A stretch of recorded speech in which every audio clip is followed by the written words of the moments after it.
Hey, what's up, gardeners of the internet? It's Chuck here again, and today I'm going to talk to you about tomatoes a little bit more as it pertains to pruning. And we had a freezing event about a week and a half ago here. It's June 30th, so it was a pretty late one. It was just got under freezing, and it nipped all my tomatoes outside beside a couple varieties and some other summer crop. And so I'm making this video because people have asked, what do I do when my tomato gets hit by frost or freezing temperatures?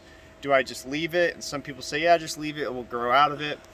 The best thing to do though is to prune off some of the frost damage, freeze damage foliage, and allow the suckers that I identified in a previous video. The suckers will then be able to proliferate. We'll put more of the energy into those suckers to become the main branches and to allow the plant to really take off. If you don't take off some of the damaged material, it sort of hinders the growth of the tomato. Plants are always trying to repair themselves. So I have found that pruning off this damaged material is important. So we're going to show you, we're going to start with one tomato plant and I'll show you a couple others.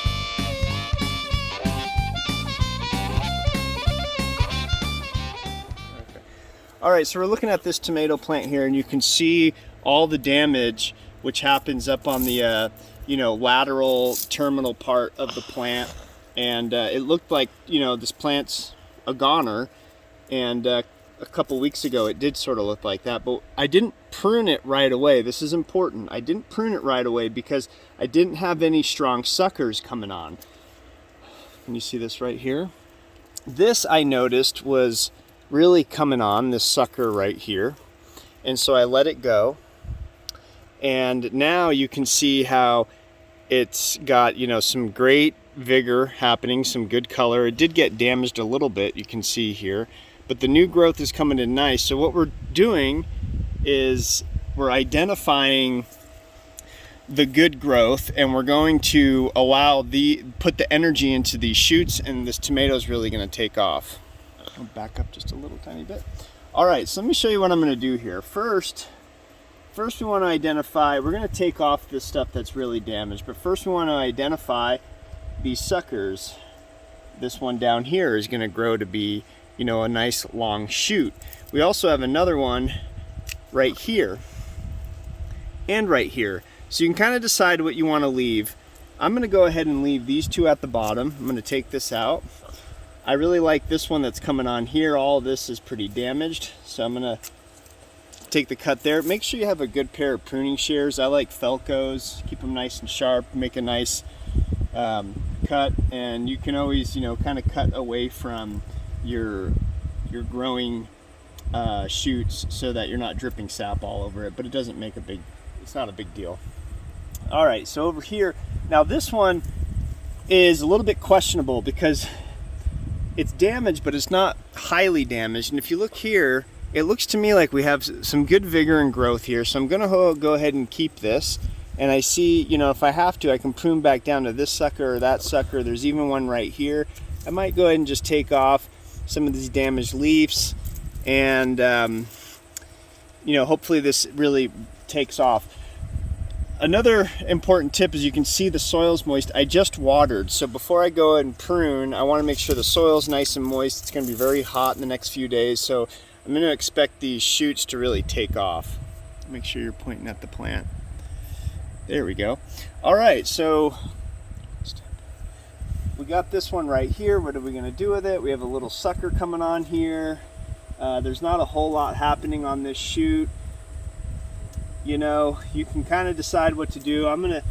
You can kind of leave it or not. I'm gonna go ahead and just cut this one off. So it looks like I really butchered this plant, but I'm gonna come back a couple weeks later and show you guys the type of growth that we got out of it by pruning off this damaged, freeze damaged material. Okay, we're gonna take a look at this plant right here. Hopefully you can see this. I know it's getting dense. This plant actually looked like the other one did right after the freeze, and I went ahead and made some big pruning cuts, you can see here, and these were pretty small. These shoots that were suckers have now become shoots. So you can kind of see what's going on here. We got this new sucker coming up here, which is going to put out a nice central branch. So you can see the vigor, the health in this plant. Again, it looked like the other one did that was really damaged by the freezing temperatures, and it's coming back nice and vigorously. So once it starts really coming in, we can then determine if we need to take off some suckers, which we might want to do because tomatoes come in really late around here. So I want to make sure I maximize energy into the fruits and to get those to ripen up. Let's take a look at this one real quick. This one was pretty young and very small when the frost came, and it's held up pretty good, but we got some opportunity here. You can see how nice this sucker has grown in. It's not damaged. These are all damaged here. They're even splitting, which you really don't want these splitting features in your tomato. It takes away energy from the fruiting positions. So I'm gonna go ahead and just take that one off, and now I'm left with this. And I got a nice sucker here, one here and down there. This is really going to take off, so I'll consider how I'm going to prune this a little bit later on. I hope that made sense. Please ask questions in the comments. I try to look at them, but I'm not obsessed over looking at my YouTube account. I hope that was helpful. I'll follow up with some trellising, and we'll see how these tomatoes grow through the season. All right, happy gardening. Just a quick shout out to my beautiful daughter who does all the filming for me. Love you, Chloe. Thank you.